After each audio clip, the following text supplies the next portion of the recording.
You know, every massive headline, every major crisis, it almost always starts small, with a single, quiet observation right before everything changes. In this case, it was the sound of just one person stepping out into what was about to become a historic winter storm. So that's what we're hearing.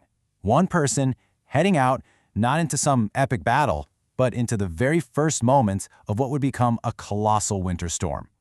And their personal story would soon be just one small part of a much bigger national story. To really wrap our heads around the sheer scale of this thing, we have to start right there, where it all began, with the individual experience and those first sneaky signs of trouble. And this is what's so fascinating at this moment.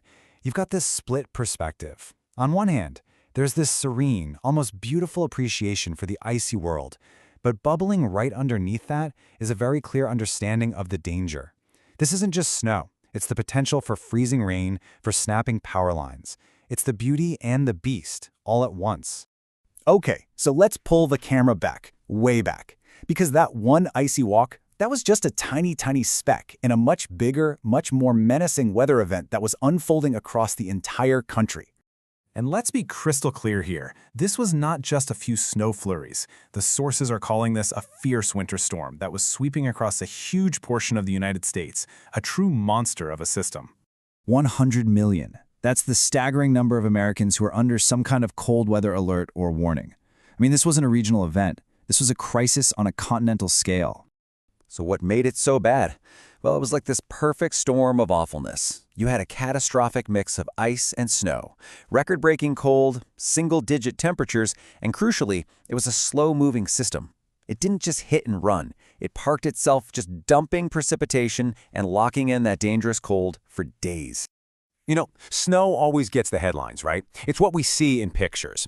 But in this story, the real villain, the element that poses the greatest threat to our infrastructure, is often something way more insidious: ice. It's really important to get what this is. This isn't snow, it's not sleet, it's rain that falls as a liquid and then freezes the instant it touches a cold surface, like a power line or a tree branch. It's basically nature's way of shrink-wrapping the world in a heavy, destructive layer of ice. And this is when the dominoes start to fall, literally. The ice coats the roads, making them impossible to drive on. It piles up on tree limbs, adding immense weight until they just snap.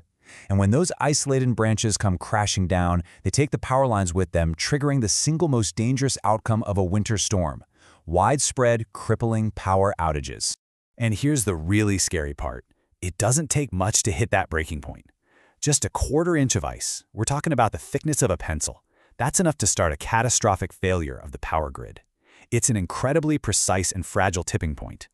But hey, this storm wasn't a one-trick pony. It wasn't all about the ice. To get the full scope of this thing, we have to jump to another part of the country, where a totally different kind of precipitation created its own impossible situation. Let's head over to Nashville. Just think about that for a second. An entire winter's worth of snowfall, all compressed into a single overwhelming day. That one statistic tells you everything you need to know about why that city was absolutely brought to its knees. So on one side, you have this unprecedented challenge, a season of snow dumped on hundreds of miles of roads. And on the other, the city's reality, just 45 snowplows. It's a fundamental mismatch, and it just lays bare how vulnerable a city can be when it's just not built for this kind of winter siege. And this, of course, led to a completely predictable, but still chaotic, human response. You had officials warning everyone to stay put, chaos on the roads for anyone who couldn't, and that frantic rush that stripped grocery and hardware store shelves bare as people braced for the worst. Which brings us to the ultimate point of failure. See, the storm is outside, but the most profound danger, the real crisis, begins when its effects breach our defenses and come right inside our homes. And this is the crucial point right here. The very place you go to shelter from the storm, your home, can suddenly become the most dangerous place to be. When the power goes out in record-breaking cold, the four walls that are meant to protect you just can't do their job anymore. The threat isn't just the ice on the roads, it's the bitter cold in your living room. And that really leaves us with a critical question, doesn't it? This wasn't some once-in-a-lifetime event. This is part of a pattern.